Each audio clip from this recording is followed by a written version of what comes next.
శ్రీమాత్రే నమ. జయ గురు దత్తాత్రేయ నమ. వృశ్చిక రాశి వారికి మరి ఈ వారంలో అష్టమ స్థానంలో రవిగ్రహ సంచారం. ఇది ఈ రాశి వారికి అధికారుల వల్ల వేధింపులు, వృత్తిపరమైనటువంటి సమస్యలు, అనవసర ప్రయాణాలు, అనవసర ఆందోళన ఇవన్నీ కూడా జరిగే అవకాశం ఉన్నది. ఇక ప్రధానంగా రవి ఈ రాశి వారికి దశమాధిపతి, అంటే ఉద్యోగాన్ని ఇచ్చే గ్రహం, ఉద్యోగ కారకుడు. అలాగే మీకు ప్రభుత్వ ఉద్యోగంలో ఉన్న, ప్రైవేటు ఉద్యోగంలో ఉన్న రవి మీకు సహకరించడం జరుగుతుంటుంది. అటువంటి రవి అష్టమ స్థానంలో రావడం వల్ల వృత్తిపరంగా మీకు కొన్ని సమస్యలు ఎదురవ్వడం జరుగుతూ ఉంటుంది. సడన్గా ఉద్యోగం పోవడం కానీ, సడన్గా ట్రాన్స్ఫర్ కానీ, లేదంటే హోల్డ్లో పెట్టడం కానీ జరిగే అవకాశం ఉంది. మీరు వృత్తిపరంగా కొంత అవమానాన్ని ఈ వారంలో ఎదుర్కోవడం జరుగుతుంది. కాబట్టి వృత్తిపరంగా జాగ్రత్తగా ఉండవలసింది. అలాగే అధికారులతో ఎటువంటి విభేదాలు లేకుండా వారికి వినయంగా, విధేయంగా ఉండడమే మంచిది. అలాగే మరి గురువు మీకు ప్రస్తుతం 9వ స్థానంలో ఉన్నప్పుడు రాశిని వీక్షించడం వల్ల చాలా సంస్కారవంతంగా ఉంటారు, చాలా నిజాయితీగా ఉండే అవకాశం ఉంది. ఏదో ఒక పుణ్య కార్యక్రమాల్లోనో, భక్తి కార్యక్రమాల్లో పాల్గొంటుంటారు.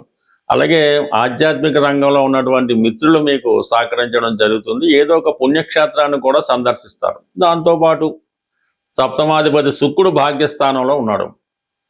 అది మీ జీవిత భాగస్వామికి చాలా వరకు కలిసి వస్తుంది. ఒక విధంగా మీరు మగవారై ఉంటే భార్య యొక్క ప్రవర్తన మీకు అనుకూలంగా ఉంటుంది. ఆమె మీతో చాలా సహకరిస్తుంది. భార్య వల్ల మీకు గుర్తింపు, పేరు లభించే అవకాశం ఉంది. ఎక్కువగా వారు ఆధ్యాత్మిక కార్యక్రమాల్లో పాల్గొనడం కానీ, మంచి కార్యక్రమాల్లో పాల్గొనడం జరిగే అవకాశం ఉంది. మీకు వివాహం ద్వారా, అంటే ఈ సమయంలో మీకు వివాహం ఏమైనా కుదిరితే వివాహం ద్వారా అదృష్టవంతులు అవ్వడం జరుగుతుంది. అంటే సింపుల్గా చెప్పాలంటే మీకు భార్య వలన కలిసి వస్తుంది, లేదా స్త్రీల వలన కలిసి వచ్చే అవకాశం ఉంది. అదే మీరు స్త్రీ అయి ఉంటే మీ భర్త గారి యొక్క ఆలోచన విధానం కానీ, వారి అలవాట్లు కానీ బాగుంటాయి. వారి యొక్క ప్రవర్తనలో సంపూర్ణమైన మార్పు రావడం జరుగుతుంది. మీకు చాలా అనుకూలంగా మారడం జరుగుతూ ఉంటుంది. వృశ్చిక రాశి వారికి దశమ స్థానంలో ఉన్నటువంటి కేతువు ఏదైనా ఉద్యోగపరంగా మిమ్మల్ని రాంగ్ డైరెక్షన్లో నడిపించే అవకాశం ఉంది. ఈ సమయంలో మీరు వృత్తిని ఎంచుకునే ప్రయత్నంలో చాలా జాగ్రత్తగా వృత్తి నిర్ణయం చేసుకోవాల్సి ఉంటుంది. సాధారణంగా పంచమ స్థానంలో ఉన్నటువంటి శని భగవానుడు వృత్తిలో చాలా ఇబ్బందుల్ని, సమస్యల్ని కలగజేస్తూ ఉంటాడు. అంటే దశమాత్తు పంచమ స్థానం అష్టమ స్థానం అవటం వల్ల పంచమ స్థానంలో ఒక గ్రహం ప్రవేశించినప్పుడు అది వృత్తిపరమైనటువంటి ఇబ్బందులకి కారణమవుతుంటుంది. సడన్గా ఉద్యోగం మారడానికి కూడా కారణమవుతూ ఉంటుంది. 5వ స్థానంలో శని భగవానుడు చాలా వరకు ఈ స్పెక్యులేషను, ఈ షేర్ మార్కెట్ వాటి వల్ల చాలా ఇబ్బందులు కలగజేస్తుంటుంది. ప్రధానంగా ప్రేమ వ్యవహారాలు, లవ్ అఫేర్స్లో ఉన్న వాళ్ళకి ఒక విధమైనటువంటి డిసప్పాయింట్మెంట్ కూడా ఇవ్వడం జరుగుతూ ఉంటుంది. అంటే ఇవన్నీ గతం. ప్రస్తుతం పంచమ స్థానాధిపతిగా ఉన్నటువంటి గురువు పంచమ స్థానాన్ని వీక్షించడం వల్ల మీరు ఎదుర్కొంటున్నటువంటి ఉద్యోగపరమైనటువంటి సమస్యలు కొంతవరకు పరిష్కారం అవుతాయి.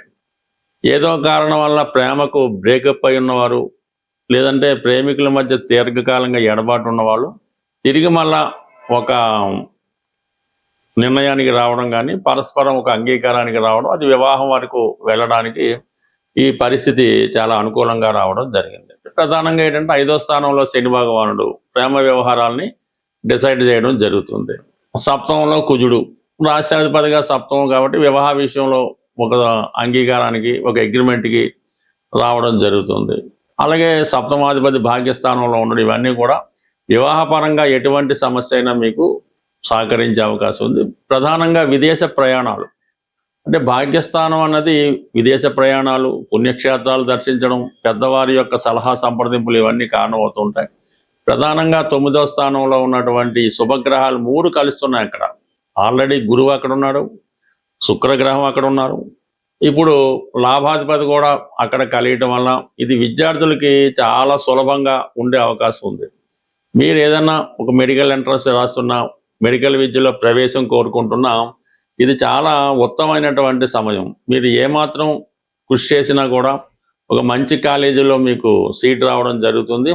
అలాగే డిగ్రీ నుంచి పీజీ చదవాలనే విద్యార్థులు కూడా వారి యొక్క ఆశయం కూడా నెరవేరడం జరుగుతుంది. బట్ ఎప్పటికైనా సరే 9వ స్థానంలో ఒక గ్రహం ఉన్నప్పుడు, ఒక గ్రహం ప్రవేశించినప్పుడు అది జాతకుడికి ఆయా కారకత్వాల ద్వారా ఉత్తమ ఫలితాలు ఇవ్వడం జరుగుతూ ఉంటుంది. అలాగే పిల్లల యొక్క అభివృద్ధి, మీ యొక్క సంతానం యొక్క అభివృద్ధి మీకు చాలా గర్వకారణం అవుతుంది. ఎస్పెషల్లీ సంతానం కొరకు ఎదురు చూస్తున్నటువంటి వారికి కూడా సంతాన విషయంలో మీరు ఒక శుభవార్త వినే అవకాశం ఉంది. సర్వసాధారణంగా మరి స్త్రీలకి 9వ స్థానమే శుభంగా ఉన్నప్పుడు అటు సంతానాన్ని ఇస్తుంది, సౌభాగ్యాన్ని ఇస్తుంది, వివాహాన్ని ఇస్తుంది, అలాగే విదేశ అదృష్టాన్ని కూడా ఇవ్వడం జరుగుతుంది. కాబట్టి బట్ ఏదైనా వృశ్చిక రాశిలో ఉన్నటువంటి స్త్రీలకి ప్రస్తుతం భాగ్యస్థానంలో ఉన్నటువంటి శుభగ్రహాలు సంపూర్ణమైనటువంటి శుభ ఫలితాలు ఇవ్వడం జరుగుతుంది. మరి ప్రస్తుతం గోచార రీత్యా సమస్యలు ఎదుర్కొంటున్నవారు, అంటే ఏదైనా ప్రతి సమస్యకి కూడా శని భగవానుడు ఒక్కడే కారణం అవడం, అలాగే అదృష్టాన్ని ఇవ్వడానికి గురుగ్రహం ఒక్కటే కారణం కాదు.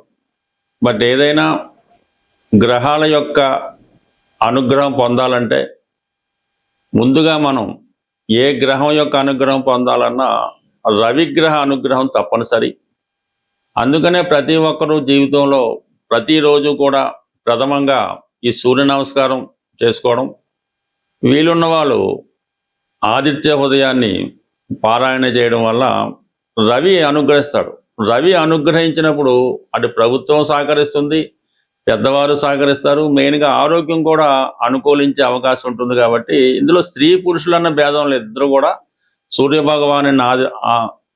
భగవాను ఆరాధించడం వల్ల మీలో కాన్ఫిడెన్స్ పెరుగుతూ ఉంటుంది. అయితే మనం ఏ పని చేయాలన్నా కూడా శని యొక్క అనుగ్రహం కూడా తప్పనిసరిగా ఉండాలి. అటువంటి శనిగ్రహ అనుగ్రహం సులభంగా పొందాలనుకున్న వాళ్ళకి ఈ వారం చివరిలో శనివారం రోజు అంటే 27వ తారీఖున శని త్రయోదశి రాబోతుంది. ఆ శని త్రయోదశి నాడు విధి విధానంగా మీరు శివాలయంలో ఉన్నటువంటి నవగ్రహాలైనా, ఇండిపెండెంట్గా ఉన్న నవగ్రహాల్లో అయినా ఆ రోజు విధి విధానంగా శని భగవానునికి అభిషేకం లాంటిది చేయించవలసి ఉంటుంది. అది స్వతంత్రంగా కాకుండా అక్కడ ఉన్నటువంటి పురోహితుల ద్వారా, ఆ గుడి యొక్క పద్ధతి ద్వారా 1 by 1 అంటే ఒకరి తర్వాత ఒకరు ఆరాధించుకోవాల్సి ఉంటుంది.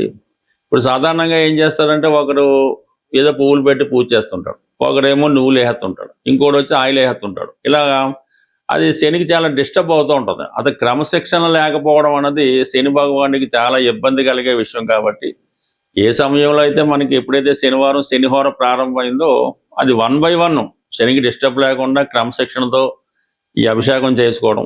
అభిషేకం అయిన తర్వాత కంపల్సరిగా మీరు ఏ దేవాలయంలో పూజ చేస్తారో ఆ దేవాలయంలో ప్రధాన దేవతను కూడా అర్చించి, అంటే వీలైతే శివాలయంలో అభిషేకం చేయించుకొని ఆ రోజంతా కంపల్సరిగా నియమంగా ఉండాలి. శని అభిషేకం అయిపోయిన తర్వాత బయటకు వచ్చి టిఫిన్ చేయడం, మామూలుగా నిత్య కార్యక్రమాలు ప్రారంభించకుండా చాలా నియమంగా సాధ్యమైనంత వరకు సాత్వికమైన ఆహారం తీసుకోవడం, ఆయిల్తో చేసిన చాలా వరకు అవాయిడ్ చేయడం, చాలా సాధారణమైన జీవితాన్ని గడపడం, వీలైతే ఆ రోజు నేల మీద పడుకోవడం. మర్నాడు ఆదివారం కాబట్టి 90% ఆదివారం కూడా ఆ నియమాన్ని మీరు పాటించవలసి ఉంటుంది. అంటే ఏదైనా ఈ 2 రోజులు కూడా సంపూర్ణంగా మీరు చాలా సింపుల్ లైఫ్ అనుభవించడం వల్ల ఆటోమేటిక్గా శని భగవానుడి యొక్క అనుగ్రహానికి సులభంగా పొందడం జరుగుతుంటుంది. మామూలులో చేసుకోవచ్చు.